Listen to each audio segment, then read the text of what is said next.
Hi whole അസ്സലാമു അലൈക്കും, welcome back. എല്ലാവരും സുഖമായിരിക്കുമെന്ന് വിശ്വസിക്കുന്നു. ഇന്നത്തെ നമ്മുടെ സ്പെഷ്യൽ എന്ന് പറയുന്നത് വളരെ ഹെൽത്തി ആയിട്ടുള്ള റാഗി ഇഡ്ഡലിയുടെ റെസിപ്പിയാണ്. എന്നും നമ്മൾ ഒരേ രീതിയിലാണല്ലോ ഇഡ്ഡലി തയ്യാറാക്കുന്നത്. ഇന്ന് കുറച്ച് വ്യത്യസ്തമായിട്ടുള്ള ഇഡ്ഡലി തയ്യാറാക്കാം. ഇനി ഹെൽത്തി ആയിട്ടുള്ള റാഗി കൊണ്ടുള്ള വിഭവങ്ങൾ നമ്മുടെ അടുക്കളയിലും ഉൾപ്പെടുത്താം. ഇനി വീഡിയോയിലേക്ക് കടക്കാം.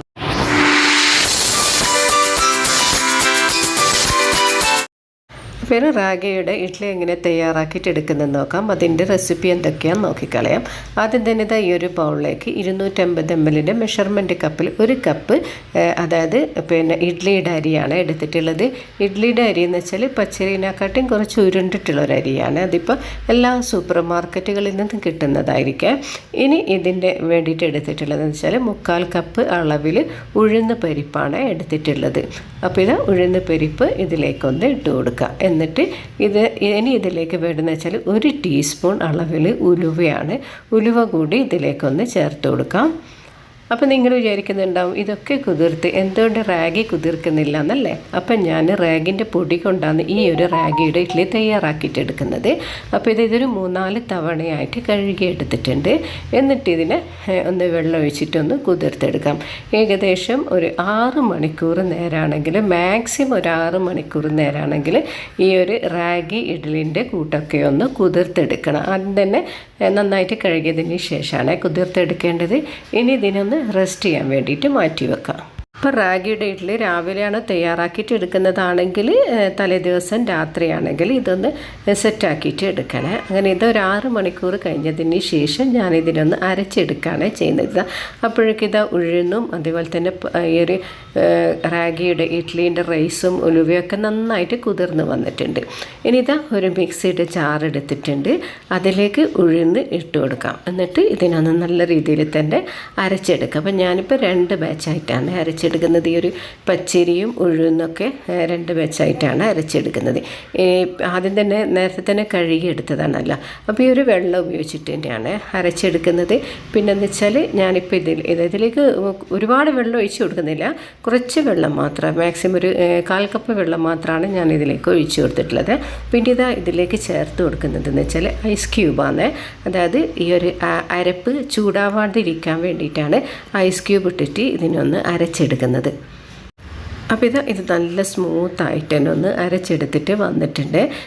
ഇനി ഇതിലേക്ക് ഞാനിത് 1 കപ്പ് 250 ml മെഷർമെൻറ്റ് കപ്പിൽ 1 കപ്പ് മുത്താറി, അതായത് റാഗിയുടെ പൊടിയാണ് ചേർത്ത് കൊടുത്തിട്ടുള്ളത്. എന്നിട്ടിത് ആ നേരത്തെ കുതിർത്തെടുത്തിട്ടുള്ള ആ വെള്ളമില്ല, ആ വെള്ളം ഇതിലേക്ക് ഒരു 1/4 കപ്പ് വെള്ളം കൂടി ഒഴിച്ചു കൊടുക്കുന്നുണ്ട്.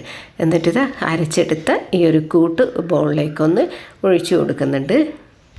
ഞാനിത് നേരത്തെ തന്നെ മുത്താറിയൊക്കെ കഴുകി ഉണക്കി പൊടിച്ചിട്ട് വെച്ചതാണ്. അടുത്ത ബാച്ചും അതേ രീതിയിൽ തന്നെ അരച്ചെടുക്കാം. നിങ്ങൾ മുത്താറി, അതായത് മുയ്യൻ റാഗിയ കുതിർത്തെടുക്കുന്നതാണെങ്കിൽ ഒരു 200 ഗ്രാമാണ് റാഗി കുതിർത്തെടുക്കണം. അത് ഈ ഒരു പച്ചരി ഉഴുന്നൊക്കെ കുതിർത്തില്ല, ആ ഒരു സമയത്ത് ഒരുമിച്ച് തന്നെ കുതിർത്തെടുക്കുക. പിന്നെ ഞാനിതിലേക്ക് വീണ്ടും ഒരു 1/4 കപ്പ് അളവിൽ റാഗിയുടെ പൊടി ചേർത്ത് കൊടുത്തിട്ടുണ്ട്. എന്നിട്ട് നല്ല സ്മൂത്തായിട്ട് തന്നെ ഒന്ന് അരച്ചെടുത്തിട്ടുണ്ട്. അതും ഇതിലേക്ക് തന്നെ ഒന്ന് ഒഴിച്ചു കൊടുക്കുന്നുണ്ട്. ഇനി ഞാൻ ഈ ഒരു മിക്സിയുടെ ജാറിലൊന്ന് വെള്ളം ഒഴിച്ചിട്ടൊന്നും ഒഴിക്കുന്നില്ല. ഇത് ഞാൻ നല്ലൊരു കറക്റ്റ് ഒരു അളവിലാണ് ഇതൊന്ന് അരച്ചെടുത്തിട്ടുള്ളത്. ഇനി ഇതിലേക്ക് ആവശ്യത്തിനുള്ള ഈ ഒരു റാഗിയുടെ ഈ ഒരു ബാറ്ററിലേക്ക് ആവശ്യത്തിനുള്ള ഉപ്പ് കൂടി ചേർത്ത് കൊടുത്ത് ഞാനിപ്പോൾ നന്നായിട്ട് സ്പൂൺ കൊണ്ട് തന്നെ ഒന്ന് ഇളക്കി യോജിപ്പിച്ച് കൊടുക്കുന്നുണ്ട്. അതിനുശേഷം ഞാനിത് കൈ ഉപയോഗിച്ചിട്ടാണ് മിക്സ് ചെയ്തിട്ട് യോജിപ്പിച്ചെടുക്കുന്നത്. കാരണം ഇപ്പം നല്ല തണുപ്പ് ടൈമാണല്ലോ. അപ്പോൾ രാവിലേക്കാകുമ്പോൾ ഇച്ചിരി ഒരു പുളിപ്പൊക്കെ വേണ്ടേ. അപ്പോൾ ആ ഒരു പുളിപ്പിന് വേണ്ടിയിട്ടാണ് ഞാൻ കൈ കൊണ്ട് തന്നെ ഒന്ന് മിക്സ് ചെയ്തിട്ട് യോജിപ്പിച്ചെടുക്കുന്നത്. കൈയൊക്കെ നന്നായിട്ട് കഴുകിയതിന് ശേഷം ഒന്ന് ഇതുപോലെ ഒന്ന് ചെയ്ത് കൊടുത്താലും മതി. അപ്പോൾ നല്ല രീതിയിൽ തന്നെ പൊങ്ങി കിട്ടുകയും ചെയ്യും, നല്ലൊരു പുളിപ്പും ഉണ്ടാവും, ഞങ്ങൾക്ക് കഴിക്കുമ്പോൾ നല്ലൊരു ടേസ്റ്റും ഉണ്ടാവും കേട്ടോ. അപ്പോൾ അതിന് വേണ്ടിയിട്ടാണ് ഞാൻ കൈ കൊണ്ട് തന്നെ ഒന്ന് മിക്സ് ചെയ്തിട്ട് യോജിപ്പിച്ചെടുത്തിട്ടുള്ളത്. ഇനി ഇതിനൊന്ന് അടച്ച് വെച്ച് റെസ്റ്റ് ചെയ്യാൻ വെക്കാം. അപ്പോൾ ഞാനിത് രാവിലേക്ക് വേണ്ടിയിട്ടാണ് ഇത് തയ്യാറാക്കിയിട്ട് എടുക്കുന്നത്. അപ്പം ഞാനിത് രാവിലെ എണീറ്റപ്പോൾ വെറുതെ ഒന്ന് ജസ്റ്റ് ഒന്ന് നോക്കിയതാണ്. ഈ റാഗിയുടെ ഈ ഒരു ഇഡ്ഡലീൻ്റെ കൂട്ടൊക്കെ എങ്ങനെയുണ്ട് നോക്കുമ്പോൾ മാഷാ അല്ലാ അൽഹംദുലില്ലാ നന്നായിട്ട് തന്നെ പൊങ്ങി കിട്ടിയിട്ടുണ്ട്. ഇങ്ങനെയൊക്കെ കാണുമ്പോഴല്ലേ ഞങ്ങൾക്ക് വല്ലാത്തൊരു സന്തോഷം തന്നെയാണ് മനസ്സിനുണ്ടാകുന്നത്. കാരണം ഞങ്ങൾ തയ്യാറാക്കിയിട്ടെടുക്കുന്ന ഓരോ ഭക്ഷണങ്ങളും അത് നന്നായിട്ട് സക്സസ്ഫുള്ളായി കഴിഞ്ഞാൽ ഭയങ്കര സന്തോഷം തന്നെയല്ലേ അല്ലേ. അപ്പോൾ ഇതിൻ്റെ ആ ഒരു കൂട്ട്, അതായത് ഞങ്ങൾ അരച്ചെടുക്കുമ്പോൾ ആ വെള്ളത്തിൻ്റെ അയവൊക്കെ കറക്റ്റ് അളവിലാണെങ്കിൽ നല്ല രീതിയിൽ തന്നെ ഇഡ്ഡലിയൊക്കെ ഞങ്ങൾക്ക് തയ്യാറാക്കിയിട്ട് എടുക്കാൻ പറ്റും. അപ്പോൾ ഞാനിപ്പോൾ ഈ ഒരു റാഗീൻ്റെ അരപ്പിന് വേണ്ടിയിട്ട് ഒഴിച്ചു കൊടുത്ത വെള്ളം കറക്റ്റ് ഒരു അളവിലാണ് ഒഴിച്ചു കൊടുത്തിട്ടുള്ളത്. ഇനി ഈ ഒരു റാഗീൻ്റെ ഇഡ്ഡലി തുട്ടെടുക്കുക. അതിന് വേണ്ടിയിട്ട് ഈ വെള്ളം ഇങ്ങനെ തന്നെ തിളക്കണം. നന്നായിട്ട് തിളച്ച് കഴിഞ്ഞാൽ ഈ റാഗി നല്ല സോഫ്റ്റ് ആയിട്ട് കിട്ടുക. അങ്ങനെ ഞാനിത് ഇഡ്ഡലി തട്ടിലേക്ക് മാവ് ഒഴിച്ചു കൊടുത്തിട്ടുണ്ട്. ഇനി ഞാനൊന്ന് അടുപ്പിൽ വെച്ച് കൊടുക്കുന്നുണ്ട്, ഇഡ്ഡലി ചെമ്പിലൊന്ന് വെച്ച് കൊടുക്കുന്നുണ്ട്. എന്നിട്ട് ഇതിനൊന്ന് അടച്ച് വെച്ച് കുക്ക് ചെയ്തിട്ടെടുക്കാം. അങ്ങനെ ഞാനിപ്പോൾ വിറകടുപ്പിൽ തന്നെയാണ് ചെയ്തെടുക്കുന്നത്. മാക്സിമം വിറകടുപ്പിൽ തന്നെയാണ് ചെയ്തെടുക്കാൻ നോക്കാറുള്ളത്. അങ്ങനെ നല്ല സോഫ്റ്റ് ആയിട്ടുള്ള ഈ റാഗിയുടെ ഇഡ്ഡലി ഇവിടെ റെഡി ആയിട്ടുണ്ട് മാഷാ അല്ലാ. അപ്പം നിങ്ങൾക്ക് ഈ കറിയൊക്കെ ഏതാണോ വേണ്ടത് അത് നിങ്ങളുടെ ഇഷ്ടത്തിനനുസരിച്ച് ചെയ്തെടുക്കുക. ചട്നി ആണെങ്കിലും അതായത് തക്കാളി ചട്നി ആണെങ്കിലും സാമ്പാറൊക്കെ ആണെങ്കിലും ഏത് തരം ചട്നിയാണോ വേണ്ടുന്നത് നിങ്ങൾക്ക് തയ്യാറാക്കിയിട്ടെടുക്കുക. അങ്ങനെ നല്ല സോഫ്റ്റ് ആയിട്ടുള്ള റാഗിയുടെ ഇഡ്ഡലി ഇവിടെ റെഡി ആയിട്ടുണ്ട്. അപ്പോൾ ഇതേ രീതിയിൽ നിങ്ങളും ചെയ്തെടുക്കണേ. അപ്പം കാണുമ്പോൾ തന്നെ മനസ്സിലാക്കിയെടുക്കാൻ പറ്റില്ലേ, നല്ല സോഫ്റ്റാണ് കേട്ടോ.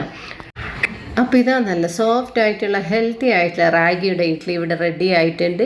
അപ്പോൾ ഇത് കാണുമ്പോൾ തന്നെ നിങ്ങൾക്ക് മനസ്സിലാക്കി എടുക്കാൻ പറ്റില്ലല്ലോ. അപ്പോൾ നല്ല സോഫ്റ്റാണ്, കഴിക്കാൻ നല്ലൊരു ടേസ്റ്റ് ഉണ്ട്. അപ്പോൾ ഇതേപോലത്തെ വിഭവങ്ങളൊക്കെ ഞങ്ങളുടെ അടുക്കളയിൽ ഉൾപ്പെടുത്താം. അപ്പോൾ ഇൻഷാ അല്ലാ ഇനി പുതിയൊരു റെസിപ്പിയുമായി വരുന്നത് വരെ അസ്സലാമു അലൈക്കും വറഹ്മത്തുള്ളാഹി തആല വബറകാതുഹു.